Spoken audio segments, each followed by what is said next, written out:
What the Actual Fork podcast is co-hosted by two intuitive eating registered dietitians, yours truly, Sammy Previtt, owner of Fine Food Freedom, and Jenna Warner, owner of Happy Strong Healthy.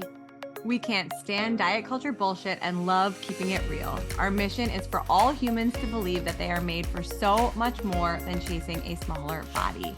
We are also here to share with you that food can be fun and pleasurable again. Although we are medical professionals, we are human beings too. We are not afraid to share our deepest, darkest secrets and how many years of our lives were taken by diet culture. We started this podcast so no human has to feel alone in their journey towards food freedom. So get comfy and join us for a casual convo where you can expect to laugh, cry, learn, and grow. We are so grateful that you're here. So if you enjoyed this podcast and want to connect further, we invite you to follow along on Instagram at WhatTheActualForkPod and subscribe, rate, and review our podcast so we can continue to share this message with more and more people. Now, let's get into it. Welcome back to another episode of What the Actual Fork podcast. Hi, Jenna. Hi. I've been trying to think of my What the Actual Fork moment ever since we started chatting like an hour ago. I feel like I have one, but I'm going to throw it back to you first. Do you have one today? I was just going to say this episode is one consecutive timeline of What the Actual Fork moments in the eating disorder community. So I'm just going to make my What the Actual Fork moment this entire episode. So I'll give it back to you and then I can intro after you share yours. You know, I was just going to say, I was at the hair salon last week. Yeah, last week. And I was talking to, so my hairstylist who I love, very much knows my business, what I stand for, this podcast, all of the things. And she just like cracks up because you know how like when you're in like the hair washing sink, like everybody's in a line, you're like up close and personal, you hear everything, like even without like the hair blow dryers, like loud and distracting you. And every single time I lay my head back in that sink to get washed, I hear people's conversations that are just so toxic and not safe and horrible and like all of the things. And she always comes up to me and she's like, I'm so sorry. Like it only happens when you're here. And I'm like, maybe I'm just meant to hear this stuff for like content or reminders to keep going. But I actually made a TikTok about the example that I'll give, that surprisingly did like decently well over on that platform. But the woman next to me, I don't know if she knew I was pregnant and that's like what sparked her like thought process of it. But she was saying how she once made a comment to a person who she thought was pregnant that wasn't, about how she was feeling in her pregnancy. And after she found out that the woman was not pregnant, she swore to never, comment on a pregnant person's body again. And in the TikTok that I posted, it was like, well, that's cool. But like, where in this conversation do you think it's okay to comment on any person's body? Because think about that example for someone who's very, very sick and has either gained or lost a certain amount of weight, and you're commenting on their illness as a compliment or not, right? Like there's no scenario where that comment produces anything productive, like ever. So ever. So what I wanted to shoot back and say, like, good for you for recognizing this. Let's take it a step further. I didn't. I instead made a TikTok on it. Maybe that was maybe one day I'll have the courage to speak up to strangers. When I was in my like safe bubble, I was like, just don't say anything, just let it go. But I'm sharing it here now that it's never, ever a productive choice to comment on someone's body, ever. So true. And it's funny you bring that up because I was at the nail salon the other day. The other most toxic place to hear Yes, right, where you're going to hear it all. But there was a girl sitting next to me, like at the chair over, and I presumed that she was pregnant. Like I thought that she could go into labor at any moment. Like it was that clear. But I was like, nope, not saying anything. And I was like, please like make a comment to you, like, your nail girl that you're pregnant. Cause I wanted to talk to her and see if, but I was like, nope, not even going to pretend. So it's so important to uphold that no matter what you think, because of course I wanted to have that conversation with her if she was carrying a baby, which I was certain she was, but I was like, until I have facts that this woman is pregnant, I'm not saying a damn thing. It's so true. It's so important. So speaking of important things, yes, carry us in. Today's episode is a doozy. We have the amazing Sharon Maxwell back for her second interview with us. Sharon is a fat activist, a weight inclusive consultant, a public speaker, and she is a proud, unapologetic fat woman on a mission to help fat people experience safety in healthcare settings and experience joy living in their fat bodies. Sharon is just an absolute pleasure to have on the podcast and hear her speak. And so over the past, oh gosh, how many months now, there's been more and more things coming up around the National Eating Disorder. Oh fuck, I just totally butchered this. What's NEDA?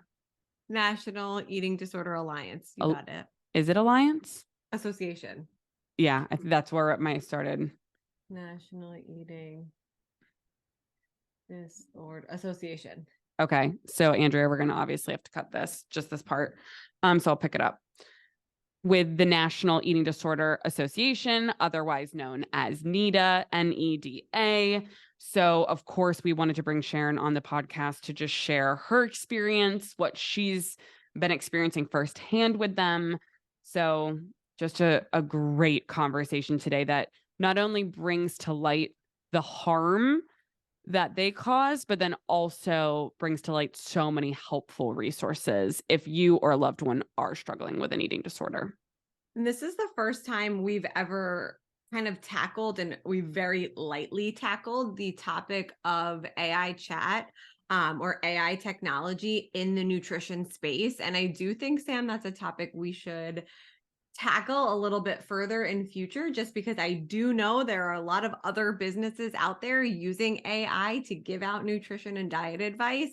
And it's certainly problematic for so many reasons. There's an article right here on CNN Business about it that just pops right up when you Google NEDA. So there's just so much to this conversation. This breaches or brushes the topic of the surface of the topic, I should say.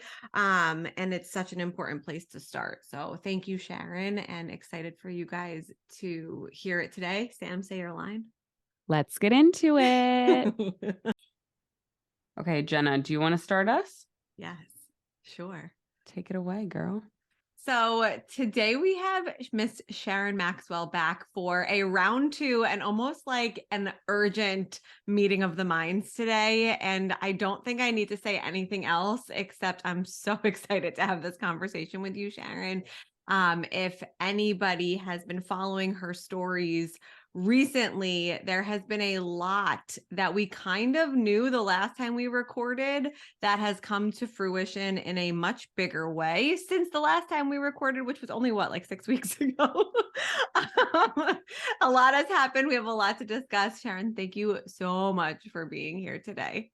Thanks so much for having me here, and honestly for caring about this topic enough to talk about it and dive into it. So important. It's like a press conference, an emergency press conference. Yes, and I was gonna ask you like a specific what the actual fork moment, but I feel like this episode is just one big what the actual fork moment. Continues on and on and on. That continues. So for listeners, we'll definitely make sure to end the episode with some helpful resources if you have an eating disorder or are struggling and looking for help. But to just put it on a silver platter for you, Sharon, let's talk about some harmful eating disorder, air quotes, resources out there and just kind of shed some light on what's been going on for us, wherever you want to start. Absolutely. Thanks, Sam. It is wild that we are even here and talking about this in a place where we should have safety for folks to be able to heal their relationship with food, heal their relationship with their body, and especially eating disorder organizations. Unfortunately, though, the National Eating Disorder Association, people spell it NEDA, phonetically it looks like NEDA, but it's called NEDA, has been in the business of causing harm to folks who live in marginalized identities for years and years and years and years. However, they recently had two things that the news picked up on. And so it made headlines and caught wind. First of all, being they had a helpline that was staffed for over 20 years, where people could call in, talk to a human. These are folks who have lived experience, they've recovered from an eating disorder, and they're able to kind of provide that, hey, I see you, this, I understand, that empathy, right? That human connection, which is one of our basic needs, is a sense of belonging, just from Maslow's hierarchy of needs, right? So they were able to provide that for folks, and also provide resources for where to go for to get therapy, dietitian services, and connect folks with resources necessary. And I will say NEDA was still being problematic at that point, but they had this helpline, and the people there really were trying to help individuals battling eating disorders. And then, but they were overworked and understaffed. There were 6 payroll employees and 200 plus volunteers. However, the paid employees asked multiple times for additional resources and things. They didn't ask for more money, they asked for more resources, and NEDA wasn't meeting those demands and requests. So then they unionized, and 4 days, I believe it was 4 days later, 3 or 4 days later, you can check the fact on that.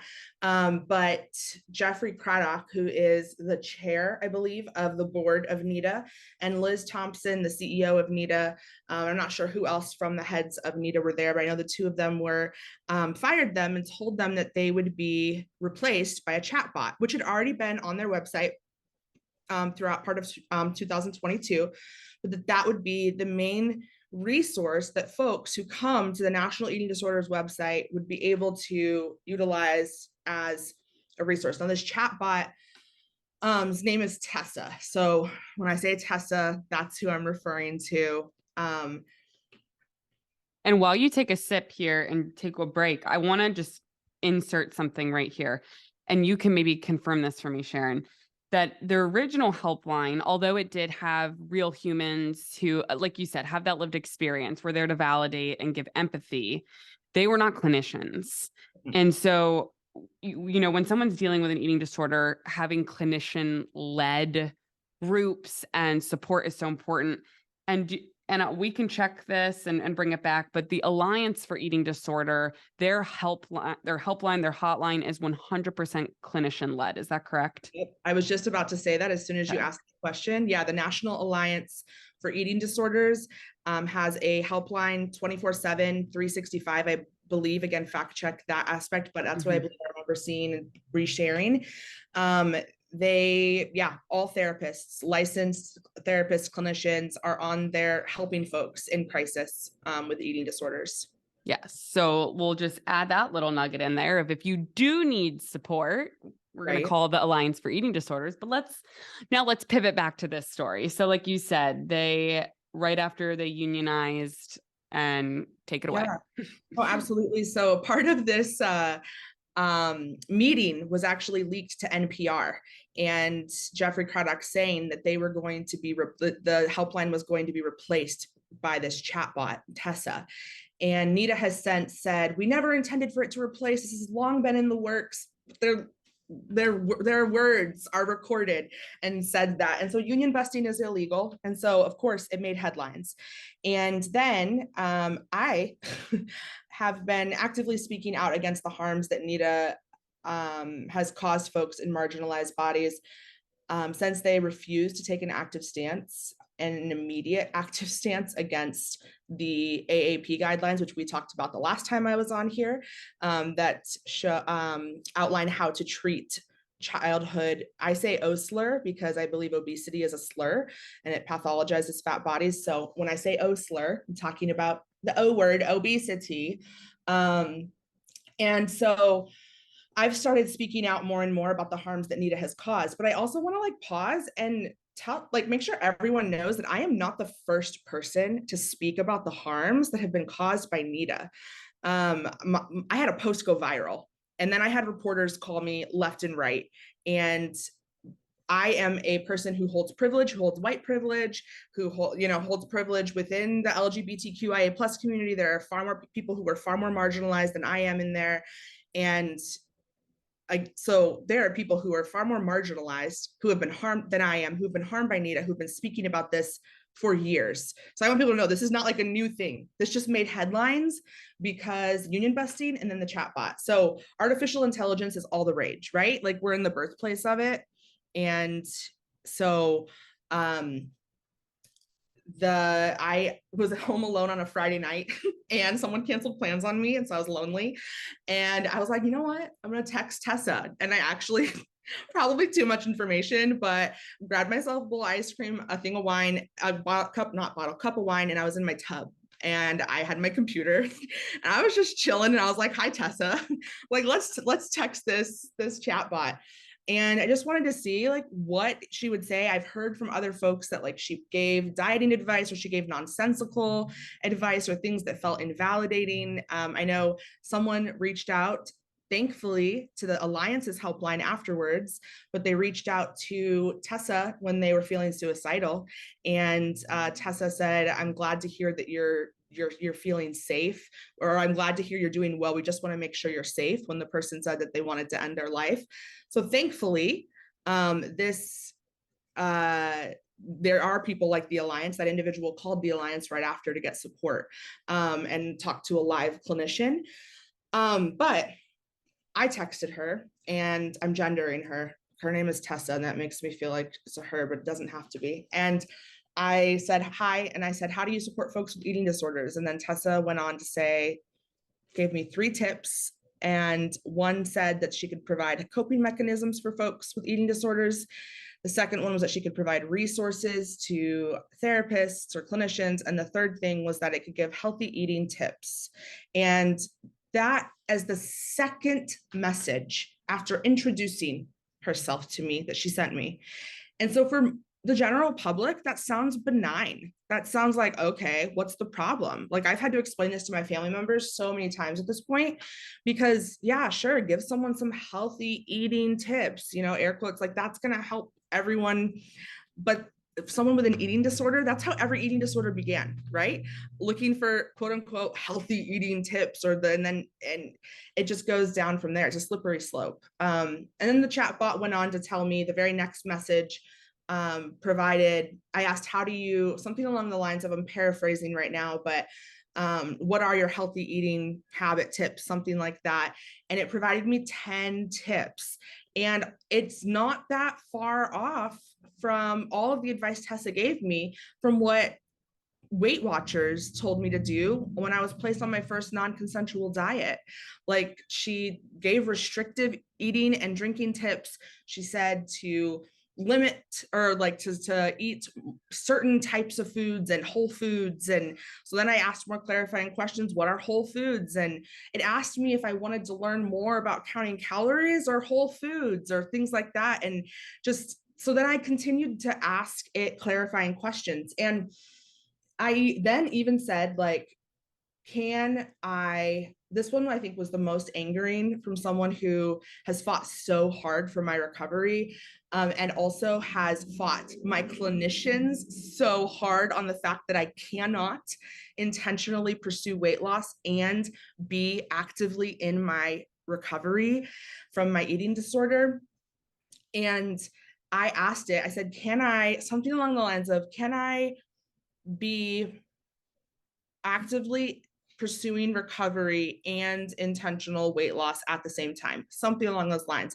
And Tessa responded with, yes, those two things can exist in the same space. Again, paraphrasing. You have it. I'm reading it along with you. You're killing it. You got it. I've talked to like 50 reporters, and no lie. So I've gone through the text messages a lot. But yeah, no, it's ridiculous. And then it went on to tell me that, like, literally outlining, and I don't want to talk numbers and harm anyone who's listening, but it outlined for me the exact calorie amount I should hit as a woman and what a man should eat. And a man should eat more than a woman. And then how many pounds I should lose in a week. And that safe and sustainable weight loss is what I should aim for. And so I said, what is safe and sustainable weight loss? And then I said, and then I started giving it statistics and saying, well, 95 to 98% of all diets fail. What can I do to make sure I'm in the 2 to 5%? And I think I said in a healthy and sustainable way. Like I added that part as well, because I don't believe that the 2 to 5% of folks who keep off that weight are likely doing it in a healthy or sustainable way. Like that's my personal belief. But anyway, it went on and it told me, I totally lost my train of thought. It's gone. It's Poof. okay. You were saying how you started to ask Tessa How to be part of the 2 to 5% healthfully. Oh, yeah. And then it told me that I could, that while like a lot of diets fail, you just need to make sure you're doing it sustainably and healthfully. Like it's just such bullshit. And then it started talking about like body image stuff in the middle of it. And I was like, wait, so am I supposed to accept my body or lose weight? And I asked it questions. I asked it clarifying questions. And it's so interesting because the CEO of NEDA so many times to so many of the same reporters I talked to told them, well, bad actors tried to attack the chatbot and they tried to convince it to say what they wanted it to say. And so then I posted the screenshots because just like when the vice president of communications at NEDA commented on my post calling me a liar, I also had the receipts then and I had the receipts now. And so I posted them for the public to see after I had already sent them to NEDA to see as well. NEDA goes on to say that only 10 to 25 messages in total out of 28,000 that were sent. This is just the way they're covering up and the way they communicate with the public. Only 10 to 25 out of 28,000 messages that were sent over Memorial Day weekend were harmful. If you count the messages that Tessa sent me alone, not also Alexis Coniston who posted hers, not all of the hundreds of people who sent them to me in my DMs as well, but just mine, there's 25. Like what does NEDA consider harmful? And, you know, I'm honestly not that surprised because Tessa was also born in the lab that is run by Denise Willfully. I say her name incorrectly probably every time, but Willfully, something like that, and Dr. Taylor Bars, who are people who do research on eating disorders and OSLR prevention. And so if that is the lab that this was born in, why are we surprised? And NEDA also, I could go on and on. I'm going to say this last thing and I'll pause and take a breath.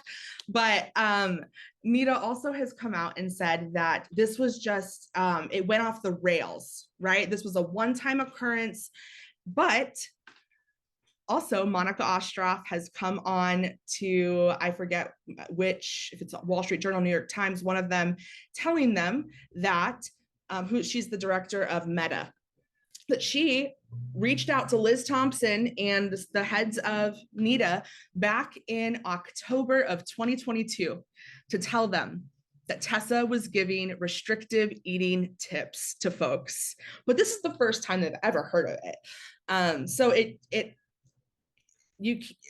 there's problems with a chatbot being the person that is set up. There's problems with a chatbot that was created to be a preventative tool for eating disorders, being the first line that people reach out to on NEDA's website. Because when people go to NEDA, they're looking for someone, they already have an eating disorder or someone they love already has an eating disorder. We're not in the prevention phase. And then the people that they hired to do it, I'm not surprised that this is the result that we have. And it just continues to show how their politics are aligned. I have a million things of notes, but I'll go slowly so that Sam can jump in too. But I'm looking at, so the screenshots are posted on Sharon's page. And I'm just looking at Alexis's comment on your post, Tessa screenshots part 1, where she says, and again, this is not coming from our mouths, this is just written on here, but it says that NEDA is trying to claim that Tessa was never intended for people with eating disorders, ... But it's the National Eating Disorder Association. So like, how does that make any sense? Like, exactly. They're in all these articles talking about how, well, it was never intended to be something that actually helps folks recover from their eating disorder. Well, then why fuck do you have it on your website is the first thing people are reaching out to. And why is it that we've replaced human beings where their sole purpose was to help give resources for people with eating disorders? Because that's why people come and find them. Why did we replace it with something that doesn't do that anymore? Like, that doesn't make any sense to me. That's a huge hole in their story. But there's a documentary that just launched on Hulu. I've been like obsessed with it, called The Age of Influence. Have you watched any of it? Ooh, no, but I want to. So there's one episode, it's episode 3, that is all about like the ongoing drama between an influencer and the dietitian from the F Factor diet. I don't know if you guys, I know Sam and I have covered this a couple times, but the episode is all about like the impact of social media and how it can spread this mass information and like, you know, really create change, right? But this story is going to be on part 2 of that TV series because no, you have have to make it on there because you have to pitch to them. It's going to be, Sharon, is what we're saying. I was like jumping up and down over here. Yeah. Because there's so much that goes into it. And as you said, and I was feverishly trying to take notes, but also listen, but like something like ChatGPT, which is a brand new AI, you know, system that people are now using for businesses in general. What I've read in the research is that their database, which Tessa is born from as well, has a life expectancy. So it doesn't have any data from, I think, 2020 till now. So ChatGPT, for example, if you ask it something that's like a current event from like 2022, it can't give you accurate information. So that's a huge hole in people using that for their own businesses. Then you put it into something like literally saving someone's life. Like, how are we becoming reliant on a chat bot to do that? Like, how is that actually safe or preventing harm, which is what something like the National Eating Disorder Association stands for, right? So like that, supposedly, air quotes. So like I'm having such a hard time with how they even got something like this passed. And it made national news because somebody sent me a screenshot of like their phone because like Apple News pops up, right? And it was like, exciting new news that National Eating Disorder Hotline will have 24/7 blah, blah, blah from AI chatbot. Like, how is that something that we're celebrating? I'm just so lost. Because they're so lost, because they thought it was something to celebrate, because they don't see they don't see the people that they are helping. Honestly, NEDA at this point is like a for-profit masquerading as a nonprofit for the benefits that they receive, in my opinion. And no. And so you touched on this a little bit through the kind of the timeline of events, but I think for those who maybe aren't as well versed in NEDA and some of the controversies going on, if we can revisit their stance with the AAP guidelines, because I remember when they put the post out, their initial post, which was like, what was it, days or weeks later at this point? 4 weeks, 3.5 weeks later. Yeah. So weeks. Yes. So the the new AAP guidelines, the Academy of, American Pediatrics coming out saying that weight loss medications and potentially surgeries would be recommended for children with OSLR. All of us jumped on it.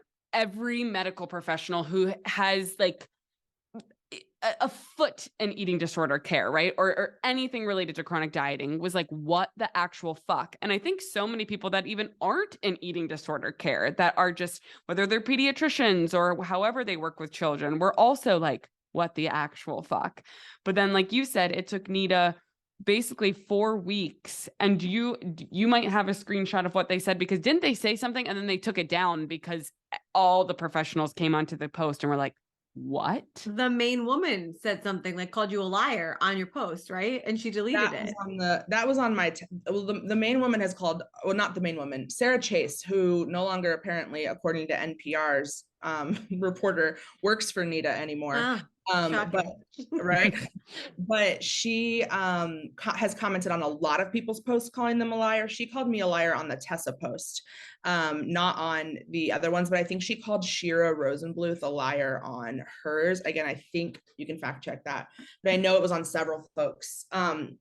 Yeah, the first statement they made, which by the way, my friend, and I know Sam is a great friend of yours, James Rose, was on their lived experience task force and was one of the people who was like, what the fuck are you doing? James had repeatedly given them so much like insight and was trying to steer them in the right direction, and they just silenced them. As a thin ally of fat folks, is the one speaking up. And NEDA's like, well, we want to listen to lived experience. And all they do is say they listen, but they don't actually take any action with it. It's absolutely asinine. But their first statement came out and it didn't even make sense. Like it was not a statement. It was like, we just waited because we wanted to listen to folks before responding. And then online, there was a longer statement and it said something along the lines, and I'm paraphrasing, but that sometimes parents may need to seek medical advice on whether or not treatment for OSLR is necessary. And so the thing is, though, is I'm not surprised. 4 out of 7 on their clinical research advisory board, 4 out of 7 on NEDA's, paid by NEDA, clinical research advisory board work. Their life's work has been spent in OSLR research, in bariatric surgery. One of them was the advisory board for NUM for 13 years, still currently sitting on the advisory board for NUM. So these are the people that they are having help them make these statements, that they are having them help determine what clinicians should learn about and shouldn't learn about, what research, what money should go to which type of research. So NEDA, like the people they're bringing on are actively causing harm. Intentional pursuit of weight loss is the antithesis to eating disorder recovery. They cannot exist in the same space. It's plain and simple, but yet the people that they're bringing on have spent their lives work dedicated to shrinking fat folks, and yet somehow also working in eating disorders. It sounds really lucrative to me. It doesn't make any sense. And it just, where my brain, like I have to stop it from going, because we will give really valuable resources at the end of this episode. But like you put in another post of yours in the caption, like the math doesn't math because how do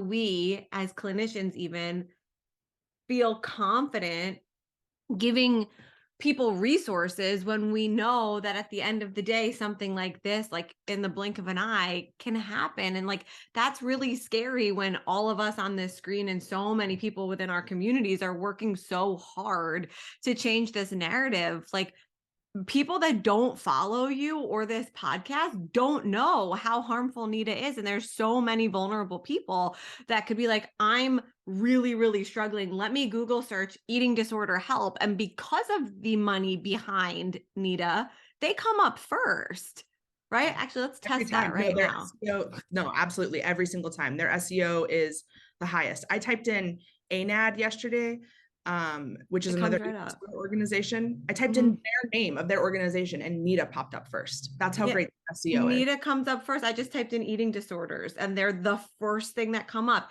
Eating disorders helpline, chat, call, or text.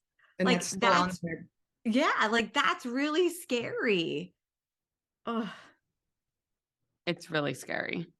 But I think that's why these conversations are so important, because the more that we can get these conversations to the hands of professionals, that when people are reaching out looking for support, we can point them in the right direction. Because I would assume, I mean, I don't know, we'd have to sift through episodes 3 years ago. I mean, Jenna, that was you and I. We didn't know that NEDA was harmful until we started. I've always recommended it until recently. Yes. I think it was until our conversation with McCall that she was the first that brought that to my attention personally, that it wasn't a valid space, here, look at what the Alliance is doing instead, kind of like in a very gentle way, made me aware of it. But I mean, I'm totally 100% at fault for not promoting it by any means, but thinking it's a valid organization, because from face value, I personally didn't do enough research. And I do want to just call attention. It says on their website right now, if you are in crisis and need help, immediately call 988 or continue to contact crisis text line by texting NEDA to blah, blah, blah. Is that Tessa? Because it doesn't disclose anywhere on here that it's a chatbot and not a human being. The 741-741, is that the number on there? That's just the crisis, the national crisis. Got it. Okay. That you can text for support, which is someone that is not educated in eating disorders. Like, wouldn't it be amazing if NEDA, which I'm done asking NEDA to do things they're not going to, they've shown that repeatedly, but imagine if NEDA were to be like, hey, so we don't have the finances to fund our our helpline anymore. Here's the Alliance. They're this incredible resource within the eating disorder community. Go there. Or here are the support groups that are provided also by therapists led at the Alliance. And here are the financial resources that Project Heal gives. And here are, imagine what we could do if we all banded together instead of trying to have this capitalistic, individualistic mindset of like, I need to be the best, I need to be the strongest, but then we're the weakest because we don't actually pick up on the strengths of the other incredible people around us who are doing this work. And I have to correct myself because it actually says on the top here, the Information and Treatment Options Helpline is no longer accepting new requests and will be closing the service on June 1st, 2023. We thank the staff and volunteers who have been involved in this program dating back to its inception in 1999. Like, what cowards.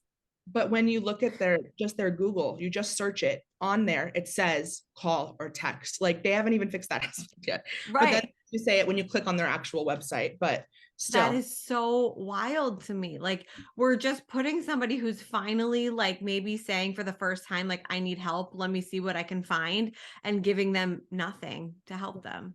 And the fact that NEDA is crying cancel culture right now in their latest email they put out is it, and saying that they're, what was the word that they used? A smear campaign, because that's like a hot topic right now. No, it's a word that I feel like they had ChatGPT create all that sent out because no one would use it. Cacophony or something like that. They couldn't speak through the, I'm not saying it correctly, and I used to be an English teacher, but something of noise. And they called us cancel culture. They've also called us, they wrote another email and called us dear supporters, funders, and challengers. And so it's just, they've shown over and over and over again. Jenna, I wanted to say something to your point of like, you need to take ownership of not knowing and sending people to NEDA.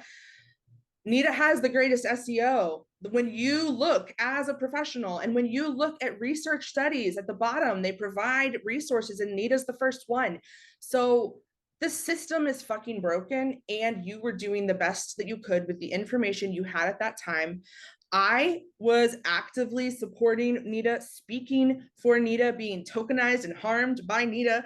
And while other people for years and years had talked about NEDA's harm.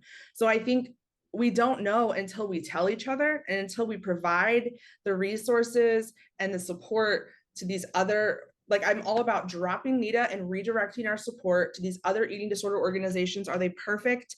No. Are they actively trying to help all folks with eating disorders? I believe so. Are they willing to have conversations when they do things wrong? I also believe so, and make reparations where necessary. I also believe so. I am a white person speaking with privilege, so I am also open to feedback on that as well. But I think that it's such a disheartening thing. I grieved when NEDA harmed me and I stepped back from NEDA. But I'm kind of over that grieving process. I understand when people are kind of going through that who are actively in recovery, like folks got the fucking tattoo, right? The NEDA symbol all over them. I have people all up in my comments saying like, what do I do with my NEDA tattoo? I want to get it off of me. I want to get it covered up. But no one ever got a NEDA tattoo because of the brick and mortar organization. They got the NEDA tattoo because of what it symbolized. It symbolized community. It symbolized they were not alone in their eating disorder journey. It symbolized that there's hope for recovery. And all of those things are things that we may have felt when we went to walks for NEDA and stuff like that. And that community is still here, Just Mhm. NEDA is going to be our leader because they suck.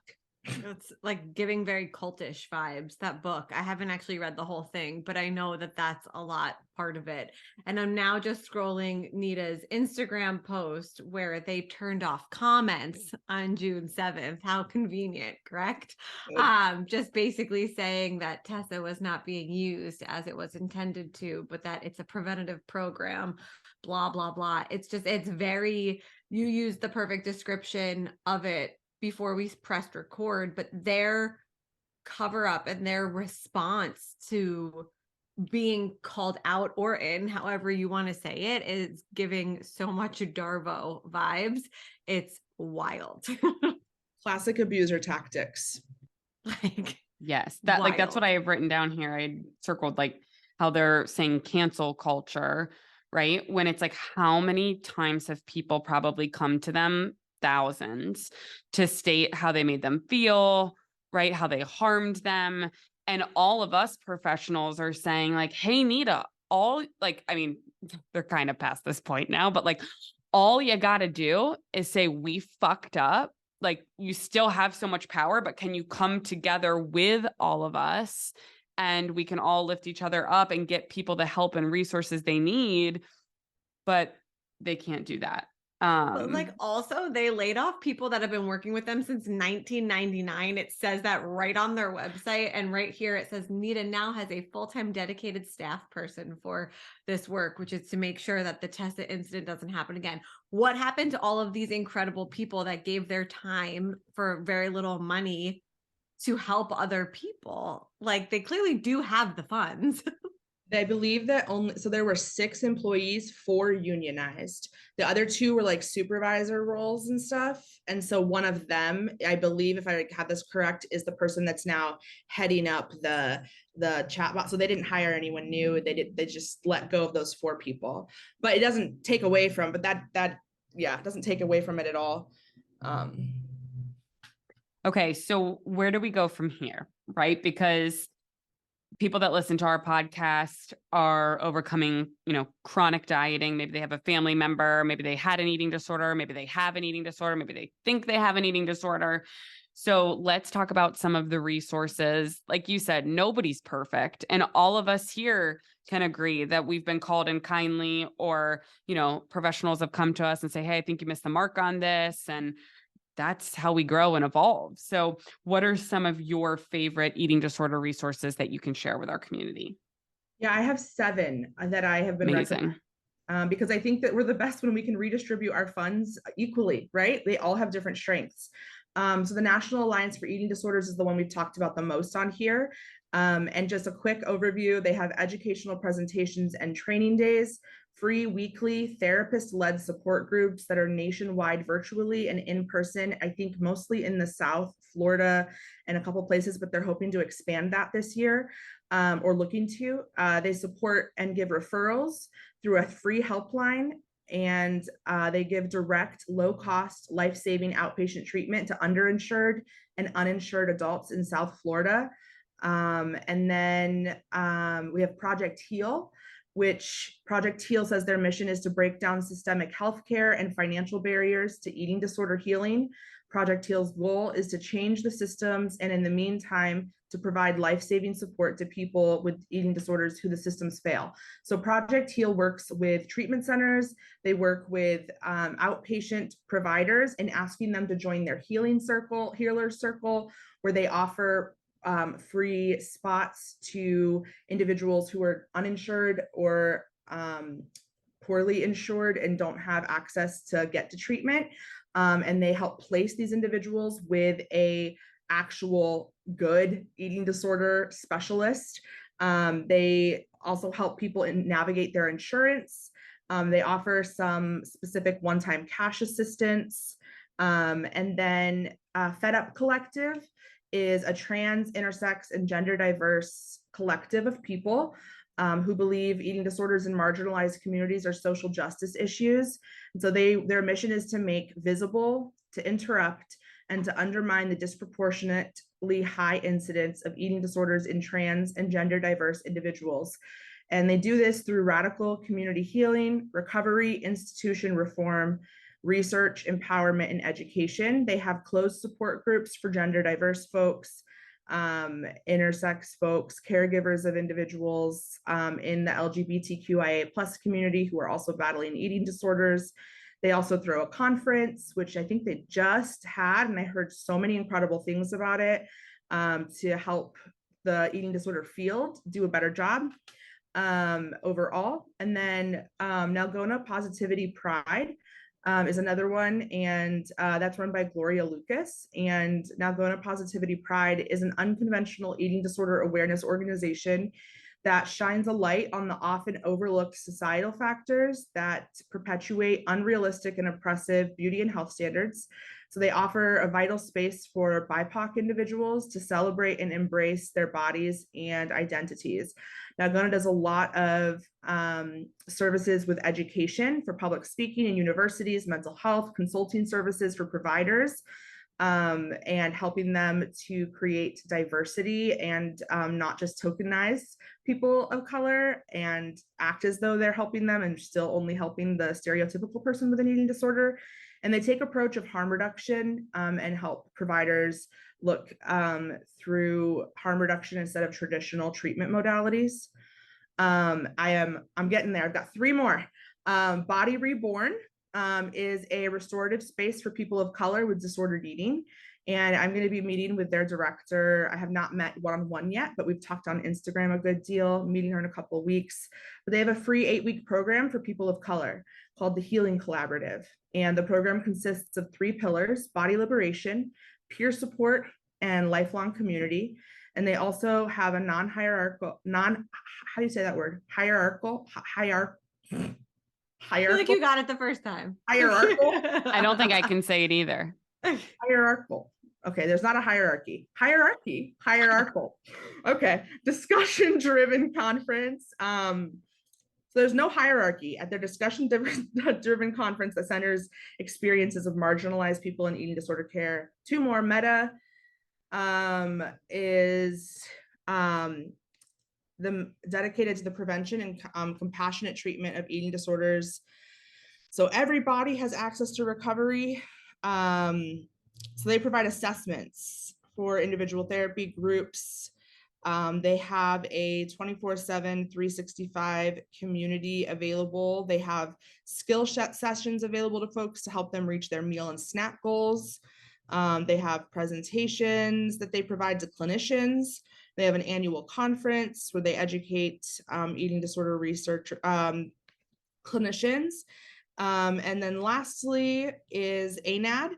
And they offer free peer support to people struggling with an eating disorder. And I believe it's open twice a year, or maybe it's quarterly, but their services include where you can have someone else who's walked through recovery before, be someone that's kind of like you check in with and you chat once a week and get support. And they've walked that road before you and have been recovered for at least 2 years. There's also a treatment directory that ANAD provides.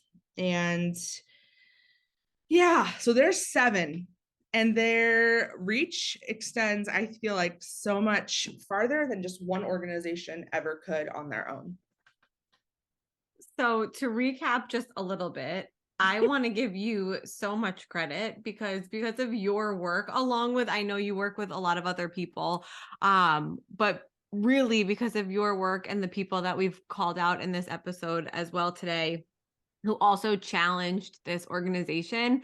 Sharon, Tessa is no longer harming people. Like, that's a huge win to begin with. And we are so grateful for you putting yourself out there too. I mean, and being this person who has had to also experience, some terrible conversations, I'm sure, from people, which no matter what, it never feels good. So I just want to say thank you for all of the work on behalf of our team that you've done and continue to do to really change the world and the outcomes of so many people's lives, which is, no small feat. So thank you for that. And we will continue to amplify this conversation with all of the resources that we have available. And like, you were very kind to say to me that I was doing the best that I could.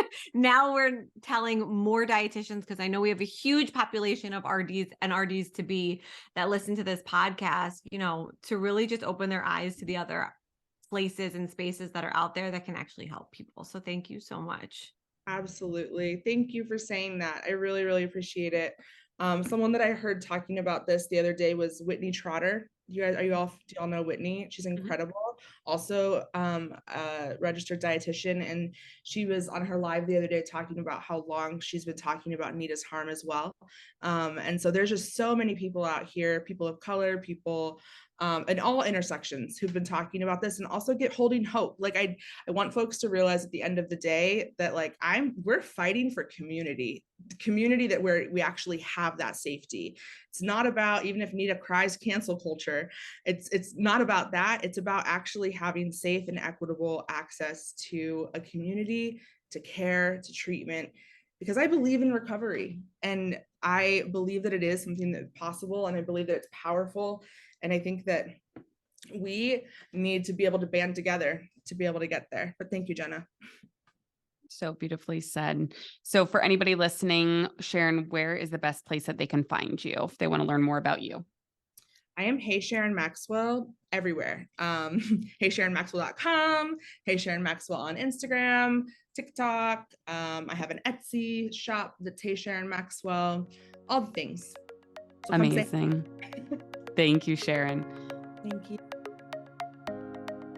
Thank you guys so much for listening to another episode of What the Actual Fork Pod. We know there are a lot of pods out there, and we are so grateful that you are here listening with us.